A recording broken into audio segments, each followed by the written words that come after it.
ಕೊಲೆ ಆರೋಪಿ ದರ್ಶನ್ಗೆ ಒಂದ್ ಕಡೆ ಬೇರೆ ಜೈಲಿಗೆ ಶಿಫ್ಟ್ ಆಗ್ತೀನಿ ಅನ್ನೋಂಥ ಆತಂಕ ಇದ್ರೆ ಮತ್ತೊಂದು ಕಡೆ ಯಾವುದೇ ಐಷಾರಾಮಿ ವ್ಯವಸ್ಥೆ ಇಲ್ಲದೆ ಕಂಗಾಲಾಗಿದ್ದಾರೆ.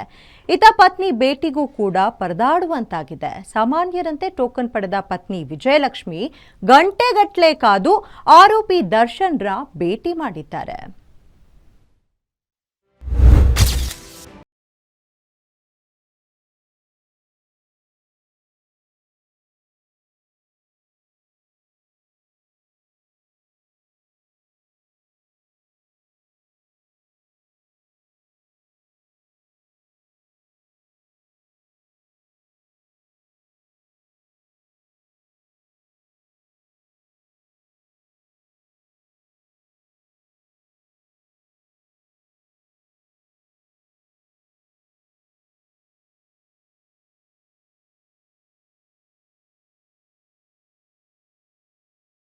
ಗಂಟೆಗಳ ಕಾಲ ಕಾದು ಪತಿ ದರ್ಶನ್ರ ಭೇಟಿ ಮಾಡಿ ಕಣ್ಣೀರು ಹಾಕುತ್ತಲೇ ಹೊರಬಂದಿದ್ದಾರೆ. ಪರಪ್ಪನ ಅಗ್ರಹಾರ ಜೈಲಿನಲ್ಲಿ ದರ್ಶನ್ಗೆ ರಿಯಲ್ ನರಕ ದರ್ಶನವಾಗ್ತಿದೆ.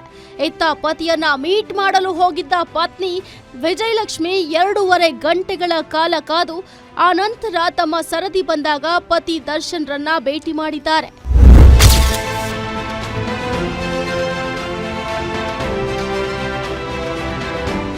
ಹೌದು, ಸಾಮಾನ್ಯ ಕೈದಿಗಳನ್ನ ಭೇಟಿ ಮಾಡುವ ರೀತಿಯಲ್ಲೇ ವಿಜಯಲಕ್ಷ್ಮಿಗೆ ಅವಕಾಶ ಕೊಡಲಾಗಿದೆ. ಕೇವಲ 5-6 ನಿಮಿಷಗಳ ಕಾಲ ಅಷ್ಟೇ ದರ್ಶನ್ ಭೇಟಿಗೆ ಜೈಲಾಧಿಕಾರಿಗಳು ಅವಕಾಶ ನೀಡಿದ್ರು.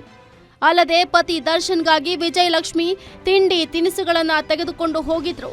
ಆದ್ರೆ ಅದಕ್ಕೆ ಅವಕಾಶ ಮಾಡಿಕೊಡದ ಅಧಿಕಾರಿಗಳು ಇಲ್ಲಿಯೇ ಬೇಕರಿ ಐಟಂಗಳು ತಯಾರಾಗುತ್ತೆ, ಇಲ್ಲಿಯೇ ಹಣ ಕೊಟ್ಟು ಖರೀದಿ ಮಾಡಿ ಅಂದಿದ್ದಾರೆ. ಹೀಗಾಗಿ ದರ್ಶನ್ಗೆ ಅಂತ ತೆಗೆದುಕೊಂಡು ಹೋಗಿದ್ದ ತಿಂಡಿ ತಿನಿಸುಗಳನ್ನ ಬೇಜಾರಿನಲ್ಲೇ ವಿಜಯಲಕ್ಷ್ಮಿ ಮತ್ತೆ ವಾಪಸ್ ತಂದಿದ್ದಾರೆ. ಇನ್ನು 2.5 ಗಂಟೆ ಕಾದ್ರೂ ಕೂಡ ಜಸ್ಟ್ 5-6 ನಿಮಿಷಗಳ ಕಾಲ ಮಾತ್ರ ಮಾತುಕತೆಗೆ ಟೈಮ್ ಕೊಟ್ಟಿದ್ರು. ಈ ವೇಳೆ ಈ ರೀತಿಯಲ್ಲಿ ನನ್ನ ನೋಡಲು ಬರಬೇಡ ಅಂತ ದರ್ಶನ್ ತನ್ನ ಪತ್ನಿ ವಿಜಯಲಕ್ಷ್ಮಿಗೆ ಹೇಳಿದ್ದಾರಂತೆ. ಇನ್ನು ಪತಿಯ ಸ್ಥಿತಿ ಕಣ್ಣಾರೆ ಕಂಡ ವಿಜಯಲಕ್ಷ್ಮಿ ಕಣ್ಣೀರು ಹಾಕುತ್ತಲೇ ಜೈಲಿನಿಂದ ಹೊರಗಡೆ ಬಂದಿದ್ದಾರೆ. ಬಳ್ಳಾರಿ ಜಿಲ್ಲಾ ಕಾರಾಗೃಹಕ್ಕೆ ಶಿಫ್ಟ್ ಆಗುವ ಆತಂಕ ಕೂಡ ದರ್ಶನ್ಗೆ ಹೆಚ್ಚಾಗಿದೆ. ಅಲ್ಲಿನ ಬಿಸಿಲಿಗೆ ಹೊಂದಿಕೊಳ್ಳಲು ದರ್ಶನ್ಗೆ ಅಷ್ಟು ಸುಲಭವಲ್ಲ ಅನ್ನೋದು ಪತ್ನಿಯ ಚಿಂತೆ. ಒಟ್ನಲ್ಲಿ ಯಾವ ಜೈಲಿನಲ್ಲಿದ್ರೂ ದಾಸ ಮಾತ್ರ ಸಾಮಾನ್ಯ ಖೈದಿಯಂತೆಯೇ ಇರಬೇಕಾದ ಸ್ಥಿತಿ ಎದುರಾಗಿದೆ.